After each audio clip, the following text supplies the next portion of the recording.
আসসালামু আলাইকুম রহমতুল্লাহি ওবরকাতুহু। সম্মানিত দর্শক, আমাদের ৫ই আগস্টের যে গণ অভ্যুত্থান, এটির পূর্বাপর ঘটনা, মানে গণ অভ্যুত্থানের আগের ৩-৪ দিনের ঘটনা, আর গণ অভ্যুত্থান সংগঠিত হওয়ার পর থেকে আজ পর্যন্ত যে ঘটনাগুলো ঘটে যাচ্ছে দেশের ভেতরে এবং দেশের বাইরে, মনে হচ্ছে যে সবকিছু অলৌকিকভাবে এমনভাবে ঘটছে যার কমান্ড, বা আমরা বলি যে লাটাই বা সুতো, মনে হচ্ছে আমাদের কারোর হাতে নাই। প্রকৃতিগতভাবেই অনেকগুলো ঘটনা ঘটছে। যেমন ধরুন, এই যে এই মুহূর্তে যে বন্যা, বলা হচ্ছে গত ১০০ বছরে এমন বন্যা আর কখনো হয়নি। আবার এই বন্যাকে কেন্দ্র করে যা কিছু ঘটছে বাংলাদেশের মানুষের মধ্যে, ইতিবাচক নেতিবাচক, এটির যে ফল আগামী বাংলায় কিভাবে মানুষকে প্রভাবিত করবে তাও আমরা বলতে পারছি না। টিএসসিতে প্রচুর ত্রাণ কালেকশন হচ্ছে, যে যার অবস্থান থেকে প্রায় সবাই ত্রাণের যে কর্মকাণ্ড সেখানে অংশগ্রহণ করছে। সরকারি বেসরকারি যে ত্রাণের উদ্যোগ, এটি স্মরণকালের, যাকে বলা হয়, স্বতঃস্ফূর্তভাবে এই ত্রাণ কার্যটি পরিচালনা করা হচ্ছে। এবং এই বন্যায় যে ক্ষয়ক্ষতি, বিশ্বাস করেন এমন ক্ষয়ক্ষতি আমি কখনো দেখিনি। ৭০-এ একবার খুব ভয়াবহ বন্যা হয়েছিল পাকিস্তান জামানাতের দক্ষিণ অঞ্চলে এটিকে বলা হয় বড় বন্যা। সেটা আমরা দেখেছিলাম। আর এরশাদের সময়টাতে একটা ঘূর্ণিঝড় হয়েছিল, এটা উলিশচর এই জায়গাটিতে। তো তখন সেখানে মানুষ, সাপ, কীটপতঙ্গ, পশু পাখি, সবার জীবন মানে মানে একসাথে মরেছে। আর যারা বেঁচে ছিল, মানুষ, পশু পাখি সব একসাথে বেঁচে ছিল, এবং তাদের মধ্যে একটা এমন বন্ধন তৈরি করে দিয়েছিল প্রকৃতি, কোনো সাপ মানুষকে কামড়ায়নি, আর মানুষও কোনো সাপকে দেখে ভয় পায়নি। একই গাছে সাপ, একই গাছে মানুষ বসে আছে। ঠিক এইবারের যে বন্যা, যে বন্যাতে পানিবন্দী হয়ে আছে, প্রথম আলোর খবর অনুযায়ী আজকে যখন করেছি, 10 লাখ লোক একেবারে অ্যারেস্টেটেড বাই ওয়াটার। আর এই বন্যা কবলিত লোকজনের সংখ্যা 20 লাখ, ক্ষতিগ্রস্ত যারা হয়েছেন। এই 20 লাখ লোকের আপনি গড়ে আপনি চিন্তা করেন কতগুলো মুরগির খামার, কতগুলো গরুর খামার, কতগুলো মাছের খামার, মাছের ঘের, কি পরিমাণ ফসল, ঘর বাড়ি, জায়গা সম্পত্তি, এই কি পরিমাণ নষ্ট হয়েছে। আর এখন তো যেহেতু বন্যার পানিতে পুরো এলাকা তলিয়ে আছে, ফলে আমি বলতে পারছি না যে কত হেক্টর জমি এই নদীর ভাঙনে তলিয়ে গেছে, বিলীন হয়ে গেছে। এটা এই বন্যার পানি নেমে যাওয়ার পরে বোঝা যাবে নদীর তীর কি পরিমাণ ভেঙেছে, মানে মানুষকে কতটা বাস্তুচ্যুত করেছে। তো এই যে ঘটনা, এটার মানে আপনার আমার কারো হাত ছিল না বাংলাদেশের। এখন আমরা অভিযোগ করছি ভারত খুলে দিয়েছে, ভারত আমাদেরকে জানাতে পারতো, এটা অনেক কিছু। কিন্তু আলটিমেটলি ভারতকেও আমাদের কিছু করার ছিল না, বৃষ্টি বন্ধ করার মতো টেকনোলজি ছিল না, কোনো কিছু ছিল না। প্রকৃতিগতভাবে এইরকম একটা গণ অভ্যুত্থানের পরে আমাদের জাতীয় জীবনে এরকম একটা বিপর্যয় তৈরি হয়ে গেল। এরপর সারা বাংলাদেশে প্রচণ্ড ভারত বিরোধী একটা মনোভাব, যাকে বলে একেবারে ঘৃণা, এমন পর্যায়ে চলে এসেছে যে বাংলাদেশে যারা ভারতীয় নাগরিক আছেন, কাজকর্ম করেন, তারা এতটা ভয় পেয়েছেন, এমনকি ভারতীয় যে রাষ্ট্রদূতের বাসভবন কিংবা ভারতীয় হাইকমিশনের যে অফিস, সেখানে গিয়ে দেখবেন যে রীতিমতো কান্নার রোল। এবং তারা এতটা আতঙ্কগ্রস্ত যে তাদের একটা খুব বড়, বলা হয় পৃথিবীর সবচেয়ে বড় ভিসা সেন্টারটা তারা বাংলাদেশে স্থাপন করেছিল যমুনা ফিউচার পার্কের নিচতলাতে। এই ভিসা সেন্টারটি তারা বন্ধ করে দিয়েছে ভয়। তো এরকম যখন অবস্থা চলছে তখন বাংলাদেশে যারা বিভিন্ন সময় ভারতের মদদে ক্ষতিগ্রস্ত হয়েছে এবং ভারত মূলত আওয়ামী লীগকে তাদের হাতুড়ি হিসেবে, তাদের কোদাল হিসেবে, খোন্তা হিসেবে তারা ব্যবহার করে এদেশের ইসলামপন্থী মানুষের উপর যে জুলুম এবং অত্যাচার চালিয়েছে, সেটা জামাত ইসলামী, হেফাজত ইসলামী, ইসলামী শাসনতন্ত্র আন্দোলন থেকে শুরু করে অন্য অসংখ্য ছোট বড়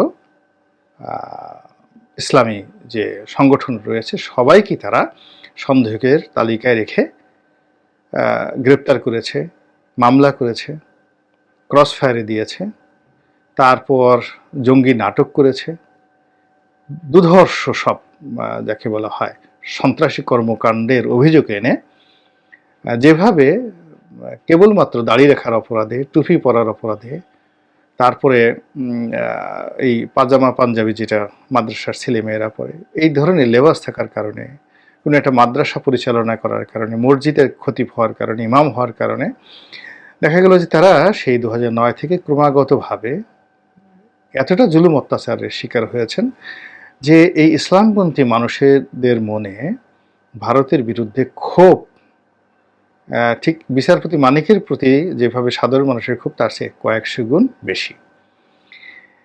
তারা এই যে 5 তারিখের গণ অভ্যুত্থান এটিকে একটা আল্লাহর নেয়ামত হিসেবে তারা বিবেচনা করছেন ইসলামপন্থীরা, এবং এই সময়টিতে দেখবেন যে প্রায় সকল ইসলামপন্থী দলগুলো তাদের মধ্যে কতগুলো পরিবর্তন এসেছে। প্রথম পরিবর্তন হলো তারা নিজেদের মধ্যে যে সকল অন্তর্দ্বন্দ্ব ছিল, কলহ ছিল, পারস্পরিক দ্বন্দ্ব সংঘাত ছিল, সেইগুলো তারা দূর করে একত্র হওয়ার জন্য প্রাণান্ত চেষ্টা করছে।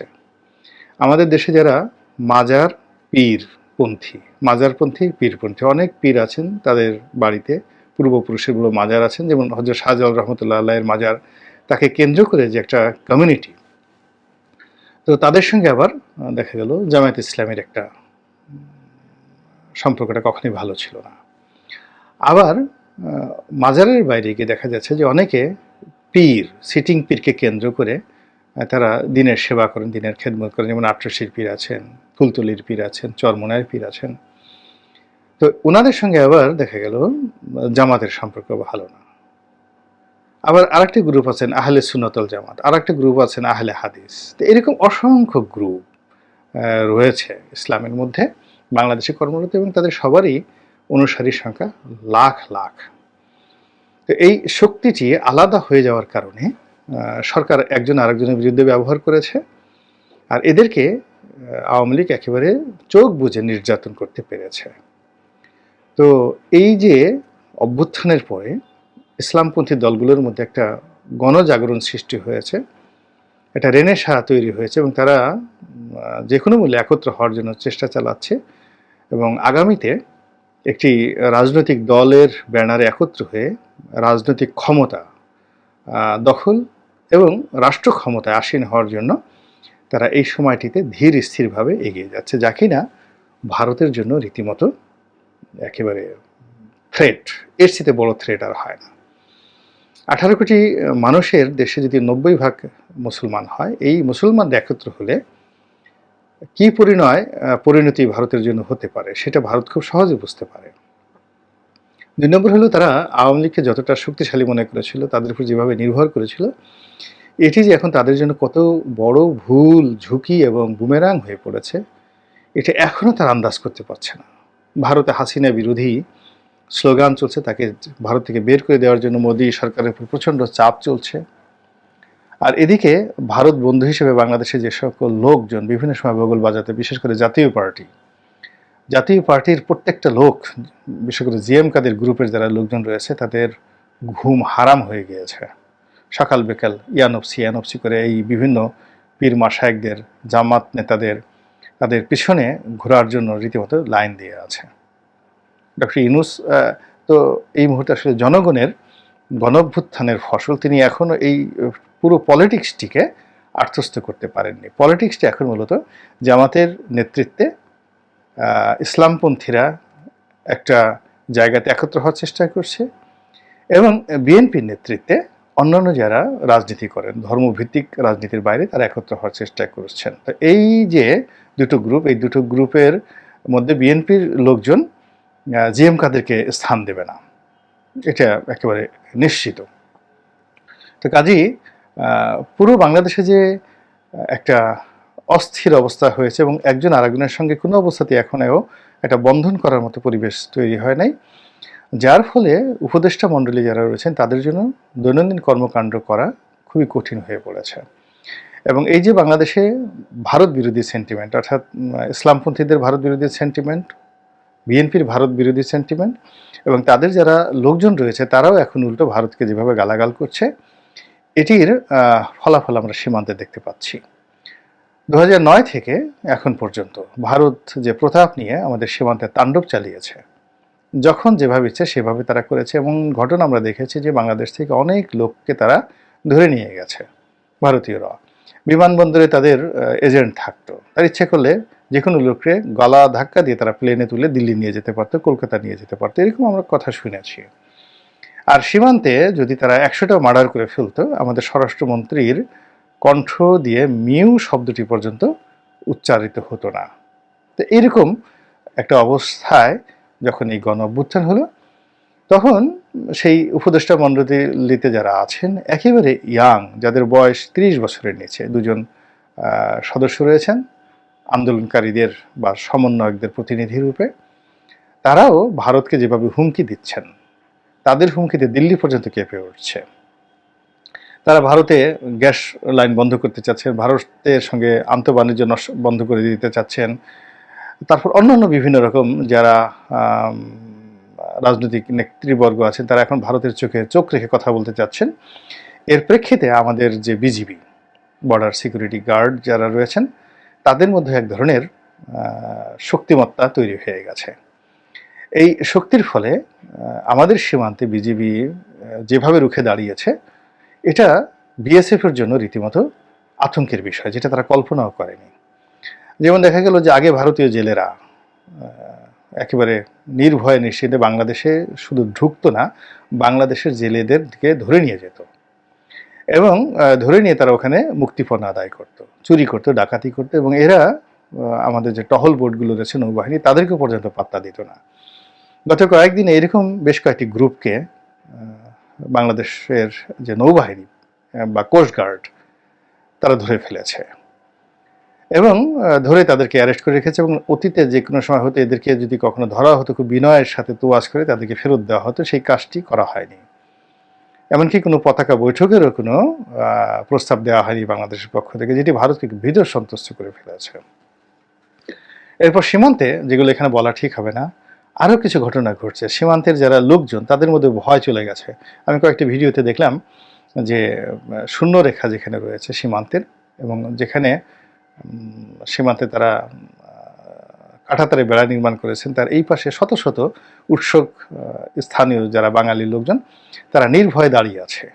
আর আশেপাশে কোনো ভারতীয় বাহিনীকে কিন্তু সেখানে দেখা যাচ্ছে না। এই গেল একটা। এরপর আরেকটা হলো যে একটা গুরুত্বপূর্ণ সীমান্ত চৌকি, যেটিতে কাঁটাতারের বেড়া ছিল না। তো এই পরিবর্তিত পরিস্থিতিতে ভারত সেই স্থানটিকে গুরুত্বপূর্ণ মনে করছে এবং ঝুঁকিপূর্ণ মনে করার কারণে সেখানে তারা কাঁটাতারের বেড়া দিয়ে সেই নিরাপত্তা ব্যূহ তৈরি করার চেষ্টা করেছিল, যেটি বিএসএফের এই যে উদ্যোগ, এটি আমাদের বিজিবি গিয়ে সেটা বন্ধ করে দিয়েছে। এবং শুধু বন্ধ করে দেয়নি, সেখান থেকে মালামাল সরিয়ে নিতে বলা হয়েছে। এবং ভারতের যারা কন্ট্রাক্টর ছিল তারা এই আমাদের যে বিজিবি, তাদের সেই যে সিদ্ধান্ত, সেই সিদ্ধান্তটাকে অতীতে যেভাবে তুচ্ছতাচ্ছিল্য করতো, চ্যালেঞ্জ জানাতো বা ইংরেজিদের ইচ্ছা মতো কাজ করতো, এবার সে সাহস পায়নি।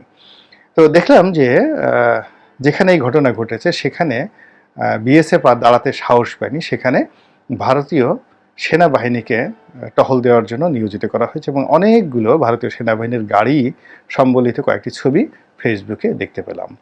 এবং অনেকে বলার চেষ্টা করছে যে শুধু এই সীমান্ত চুক্তি নয়, বাংলাদেশের সঙ্গে ভারতের যে বিশাল যে সীমান্ত রয়েছে, সেই সীমান্তের প্রায় সব গুরুত্বপূর্ণ জায়গাতে ভারত দ্বিতীয় স্তরে, প্রথম স্তরে বিএসএফ, তারপরে দ্বিতীয় স্তরে বিএসএফকে সহযোগিতা করার জন্য সেখানে তাদের সেনাবাহিনী মোতায়েন করেছে। এবং সেখানে কি হচ্ছে সীমান্তের লোকজন ভালো বুঝেন, কিন্তু বাংলাদেশে ভিতরে বেশ একটা উত্তেজনা কাজ করছে যে না, এই প্রথম বাংলাদেশের যে বর্ডার গার্ড বিজিবি, তারা বাপের বেটার মতো সাবেক বিডিআরের মতো দাঁড়িয়েছে। আমরা ভারতীয় আগ্রাসনকে রুখে দেব, আমরা ভয় পাই না। এবং আমাদের এই যে দেশপ্রেম, আমাদের যে আত্মত্যাগ এবং আমাদের যে ঘুরে দাঁড়ানোর যে স্পৃহা, এটার ফলে ভারত সেখানে বিজিবির পরিবর্তে সৈন্যবাহিনী সেখানে ডিপ্লয় করতে বাধ্য হয়েছে এবং সীমান্তে রেড অ্যালার্ট জারি করতেও বাধ্য হয়েছে। এবং ভারতের সঙ্গে আমাদের সীমান্তে এমন কি আছে যে ওপারে যেতে হবে। তো এরই মধ্যে আওয়ামী লীগের কিছু লোকজন ভারতের সীমান্ত পাড়ি দিতে গিয়ে বেশ নাজেহালের শিকার হয়েছেন, অনেকে ধরা পড়েছেন, অনেকে মারা পড়েছেন। এই ঘটনা আমরা দেখলাম। এবং ছাত্রলীগের এক সময়ের খুব বর্ণাঢ্য রাজনীতির অধিকারী ইসহাক আলী খান পান্না, উনিও ভারতের যে বিএসএফ এর গুলিতে মারা পড়েছেন ভারতের সীমান্তের মধ্যে। তো এই যে একটি অবস্থা, এটি আসলে কি? এটি কি গুজব, নাকি যে আমি যেভাবে বললাম এটা আসলে সত্য? আমাদের যারা দায়িত্বরত সাংবাদিক রয়েছেন, গুরুত্বপূর্ণ পত্রপত্রিকা রয়েছেন, মূলধারার গণমাধ্যম রয়েছেন, তারা যদি সীমান্তের এই খবরের হালনাগাদ বিষয়াদি জনগণকে অবহিত করেন, তাহলে এটা আমাদের অনেকের জন্য কল্যাণ বয়ে নিয়ে আসবে, দেশের জন্য কল্যাণ বয়ে নিয়ে আসবে। আল্লাহ আমাদের সবাইকে হেদায়েত দান করুন এবং হেফাজত করুন। আসসালামু আলাইকুম ওয়া রাহমাতুল্লাহি ওয়া বারাকাতুহু।